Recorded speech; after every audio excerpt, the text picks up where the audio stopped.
Hi viewers, welcome back to my channel ஹானியாமிஹி creation. நாம் இப்போ என்ன பார்த்துட்ருக்கோன்னா பிக் சைஸ் மார்க்கெட் பேஸ்கெட் தான் பார்த்துட்ருக்கோம். இதுக்கு பார்த்தீங்கன்னா 6 ரோல் ஆச்சுங்க. பிங்க் கலர்னாலும் ஒயிட் கலர் 6 ரோல் வச்சு பின்னியிருக்குங்க. இதுக்கு பார்த்தீங்கன்னா 14 அடியில் 32 வயர் கொண்டு நம்ம பேஸு நார்மல் 20 வருஷம் போட்டு முடிச்சுட்டு normal base cross knot basket பின்னி கொண்டு வந்திருக்கோங்க. பாருங்கள் வியூவர்ஸ், பின்னிட்டு வரும்போது பார்த்திங்கன்னா இந்த மாதிரி தாங்க ஒயிட் கலர் பார்டர் வச்சு வரேங்க. அதுக்கப்புறமா இதுக்கு கொஞ்சம் நான் நீளமான கைப்பிடி இல்லாமல் சின்ன கைப்பிடி தான் போட்டிருக்கேங்க.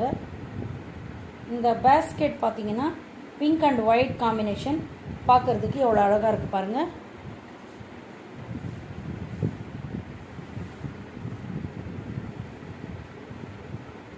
நீங்களும் இந்த மாதிரி ட்ரை பண்ணி பாருங்கள்.